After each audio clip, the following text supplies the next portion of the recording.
Greetings everybody. So we are starting with the first unit of the paper Nationalism in India, which is offered as a general elective to the for the students of Delhi University. So I'll probably take four video classes to complete this unit. So this unit comprises of four approaches to study nationalism in India: the nationalist approach, imperialist approach, Marxist approach, and Spartan approach. Okay, so first of all, about nationalism. In basic words, it is the expression of a collective identity by people in a specific geographic area who identify as one nation through shared social, cultural, economic, and political ties. That means it includes um, political autonomy, cultural unity, national symbols like flag, anthems, then unified territory, economy, shared consciousness, language, culture. Okay, so the term was likely coined by Johann Gottfried Herder in the late 1770s, and it gained momentum with the American and French revolutions. Also, if we check the nationalism, the development of nationalism in Europe and India are different, because nationalism is shaped uniquely in each country by its history, um, culture, structures, geography, and class dynamics. Okay, so the first approach, nationalist approach. As we see here, so nationalist approach says that India was a nation in making that developed through resistance to colonialism. The resistance was through mass movements led by prominent leaders. Okay, so that's what nationalist approach says.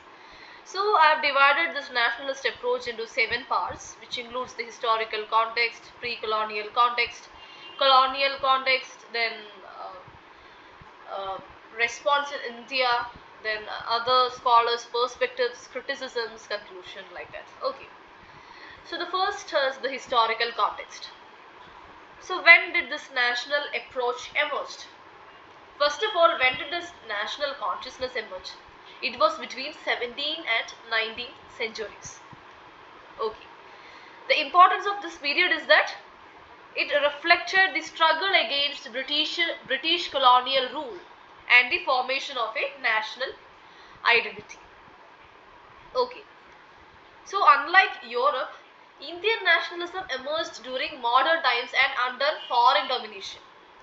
In Europe, it is the nationalism was emerged um, under their own what to say king's domination, or the Europe elite classes domination and all. But in India, it was under the foreign domination. It was not under the what to say Indian rulers or Indian elite classes, but it was against the foreign monstrous grips, British colonialism. Okay, so that's it. And India before British rule, we know it was a collection of princely states with no centralized nation state structure. It was highly diverse with different religions, different languages, different cultures. So there was no homogeneity. Okay. And this complex social fabric created a challenging backdrop for the emergence of a cohesive national identity. Now, British colonization introduced several transformative systems into this complex social fabric. Why were these transformative systems introduced? It was for the easiness of the British to loot India, to exploit India. Okay. So the first transformative system was the centralized government. It was through modern administrative system, introducing civil services, judiciary based on English common law, then revenue collection like Samidari system. You know, it was what to say exploited the agrarian economy of India. The Zamindari system. The second transformative policy that they have implemented was the modern education. the Western style education, sciences and all. The third was the development of railways, postal system, road, telegraph. Then the printing press. So the printing press has helped to spread the nationalist literature, newspapers, reformist ideas, then the fifth is industrialization, which exploited the or which destroyed the indigenous, the traditional Indian industries and crafts. Okay. So all these challenges were designed to, all these changes were designed to exploit India for British interest. Okay, but in other way, all these had helped in fostering the emergence of new social and political awareness with the education system, with the transportation, with the printing press and all. Okay. Now, how did the nation responded to these transformative systems? How did the nation responded to this exploitation? So this is the nationalist response. The response to British exploitation led to the birth of Indian nationalism. Scholars like Vipin Chandra noted that India was not yet a full nation, but a nation in the making. National leaders from Dadabhai Naoroji to Gandhi and Nehru viewed the freedom movement as a way to unite diverse people. The national movement was both a product of historical development and an active agent shaping the Indian national identity. The aim was not to eliminate the local identities but to bring unity in diversity through a common anti-colonial struggle. The key features of Indian nationalism are initially a resistance to British oppression. So Indian nationalism sought unity across caste, region, language. The idea of India as a nation evolved with time, shaped by political mobilization and cultural movements. The Indian freedom struggle involved peasants, students, intellectuals, working class, all kinds of people, radicals, moderates, everyone. Next is the theoretical perspectives on nationalism, what the scholars see. So I have made a detailed note, but we just need to note them point wise. The first is Anthony Smith. So Anthony Smith outlines three fundamental principles of nationalism: collective self-determination, expression of national character, individuality, and division of the world into unique nations, each contributing to human progress. Then John Flaminus, okay, he sees nationalism as a cultural politics. Okay, I mean cultural phenomena, and it becomes political when people accept a common standard for measuring their cultural and political development. So it is emphasized on the development of shared values, traditions and goals. So Gellner has a very different opinion. He says that, Gellner says that nationalism is a byproduct of industrialization, because industrial society needs cultural homogeneity for functioning efficiently. Okay, so uh, that led to this nationalism, because nationalism, of course, there will be homogeneity is required, a unity in diversity is required, right? And nationalism reflects the need for a unified high culture, not a revival of local traditions. Then comes Benedict Anderson's definition of a nation as a imagined political community. He says that the factors allowed people to imagine themselves as a part of larger community despite never meeting most members are capitalism, print technology and linguistic diversity. Okay. Now Anderson has classified or discovered three types of classified nationalism into three types. The first one is Creole nationalism, which was found in the colonial societies. It was formed by elites against the colonial rulers. Then linguistic nationalism, which was prominent in Europe based on shared language and common history. Then official nationalism, enforced by authoritarian states, imposed cultural uniformity using state power. Okay. Now, Indian nationalism in global perspective. So, Indian nationalism did not develop in isolation. It was influenced by global ideas like liberalism, socialism, anti-imperialism.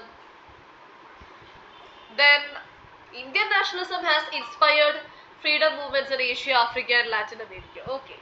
So, it was a blend of modern democratic values, cultural and spiritual traditions, mass mobilization, dawn.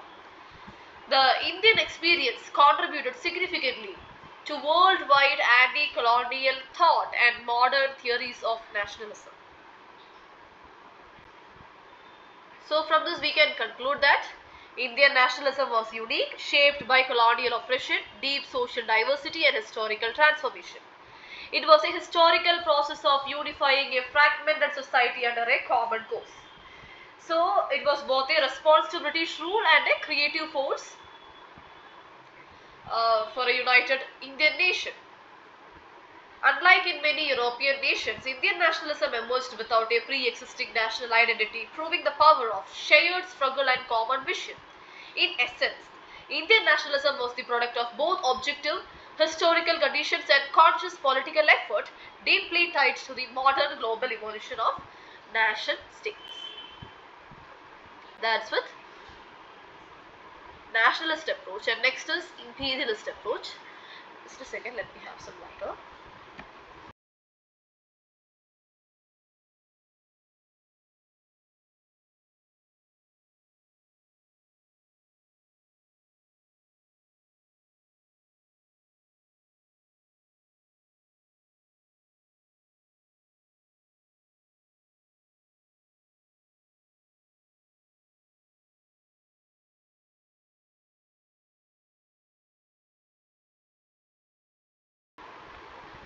So yes, next is imperialist approach. It says that British created unified India. Okay, through their colonial rule, and they brought better infrastructure, governance, and all. So yeah, that's the imperialist approach. Let's see it in detail. So as we said, India before and under British rule was a complex society. It was an expansive, highly diverse land. The population was vast and segmented along lines of language, religion, caste, region. Existed caste hierarchies, sectarian differences. This social and cultural fragmentation led many scholars, particularly British imperialist historians, to argue that India was not a nation before the arrival of British. So in this view, Indian nationalism is seen not as a natural progression of Indian society but as a byproduct of British rule. In the nationalist approach, it is seen as the natural progression of Indian society. But here, in the nationalist approach, okay. But in this imperialist approach to nationalism, it sees nationalism as emerged as a byproduct of British rule, which supposedly provided the infrastructure, governance, ideology, and all. But we know all these were provided just for the looting, exploiting India more easily. That is explained in the nationalist approach. Now, several British thinkers and historians maintained that Indian nationalism could not have developed on its own and that India lacked the elements required to form a nation. These thinkers argued that the British, by uniting India under a single administrative, legal and economic framework, essentially laid the foundation for the Indian nation. British historian E.H. Carr defined a nation as a group possessing common government, close interaction, defined territory, distinctive characteristics, especially language, shared interest, and a common will. So, according to this E.H. Carr's definition, India did not qualify as a nation in the eyes of early British imperialists. When the British arrived, they found India to be politically fragmented and culturally diverse, lacking any sense of national unity. Even by the 1930s, many British officials and scholars continued to believe that India could not function as a unified state without British control. This view was reflected in the Simon Commission report, which doubted India's capacity for self-rule and feared that British withdrawal would lead to internal disintegration. So the imperialist scholars and the civilizing vision. Yeah. So the British imperialist scholars such as L. F. Rushbrook Williams were among those who propagated the belief that British rule brought civilization and modernity to India. Something like the white man's border. Okay. So according to them, it was the modern influence such as introduction of Western education, liberal political ideas and administrative unity that made Indians aware of concepts like liberty, self-rule, national consciousness. They argued that exposure to British liberalism, democracy and parliamentary tradition educated the Indian elite and middle class in modern political thought.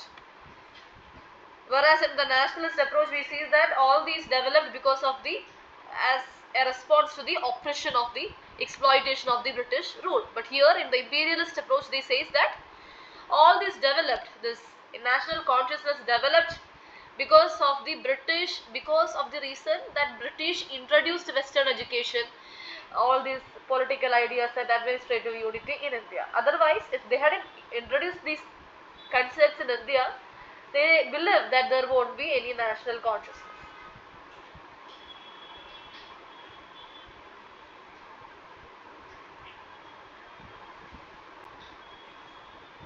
So this theory essentially justified colonialism as a necessary stage for political development, suggesting that British rule enabled to develop the capacity to eventually govern itself.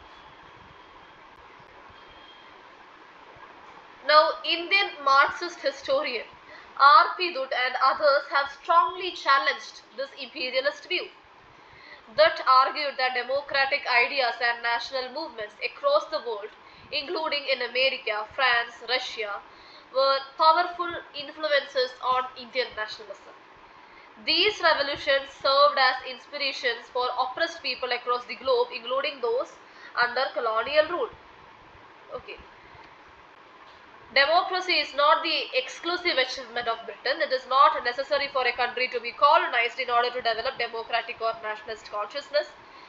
National awakening in colonized countries like India was part of a global movement against oppression, foreign domination and all. He cites examples like American Declaration of Independence, French Revolution, because there it was the resistance was not, all these movements happened not under foreign domination but against the oppressions within their country by their allies or their rulers itself. Okay.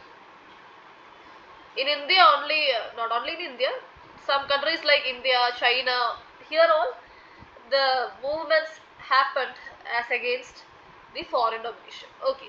So it is not necessary that a foreign domination or a colonization has to happen for the national consciousness to be get awakened or what to say, for the democracy to be established.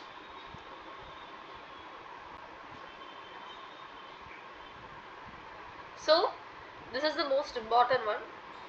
According to Dutch, Indian nationalism did not emerge because of British benevolence but in resistance to colonial exploitation, drawing strength and inspiration from revolutionary struggles elsewhere in the world.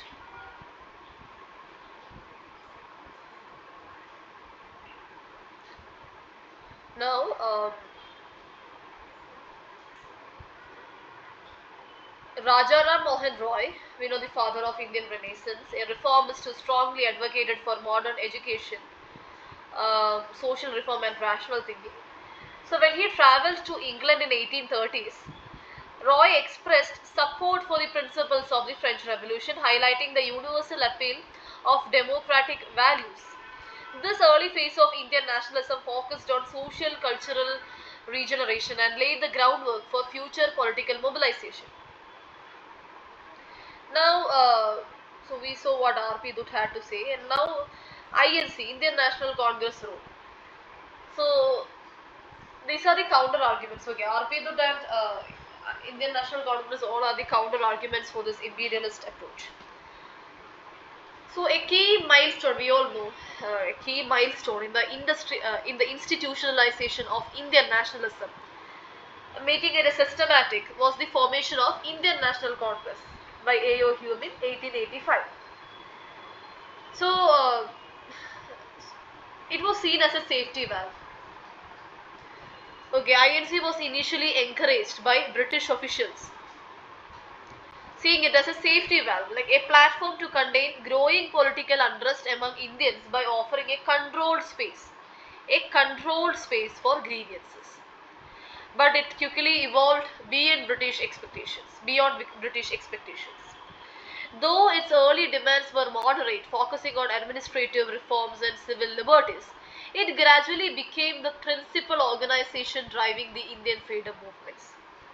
Dada Bhai Navroji, Gopalakrishna Gokhale, later Bal Gangadhar Tilak, Gandhi, Nehru transformed the Indian National Congress into a mass-based movement rooted in anti-colonial resistance and national unity.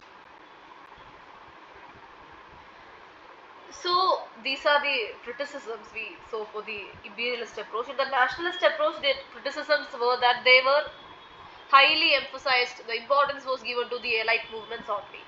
The subaltern or the marginalized people's movements were not given uh, that importance in the nationalist approach. And in the imperialist approach, now we discuss the criticisms. So here,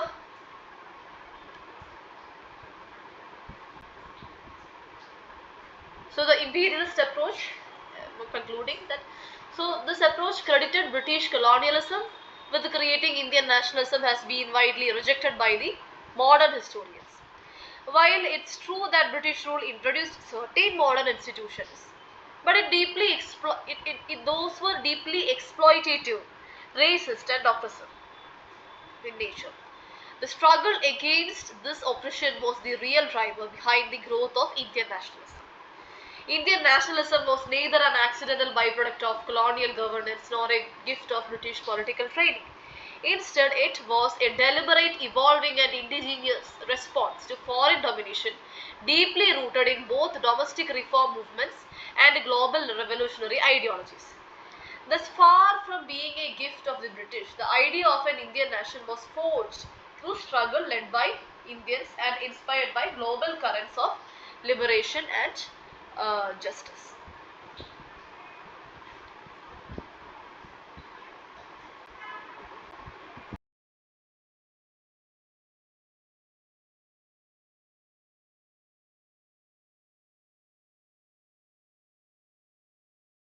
So these are the key points that we discussed now. Sorry.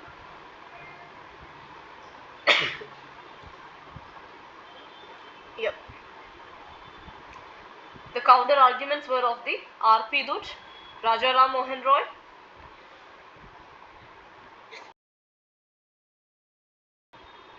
Indian National Congress. Okay. Now next we have colonial approach, which is not in the syllabus, so but it's more similar with the imperialist approach.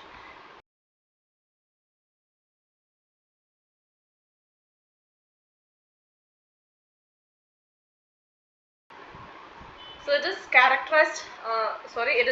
It emphasizes on the benevolent role of British rule in India,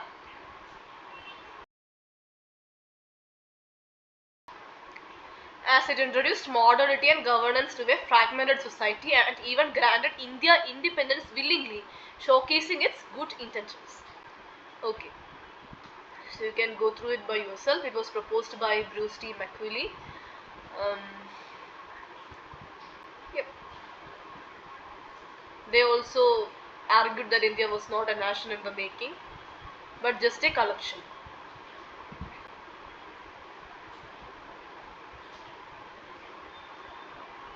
And they criticizes the nationalist movement as it was an attempt by caste and community elites to gain power. So yeah, this is the colonial approach, which says that it views that the nationalist movement as an elite manipulation rather than a genuine mass movement. That is the important thing. So yeah. Next is Marxist approach.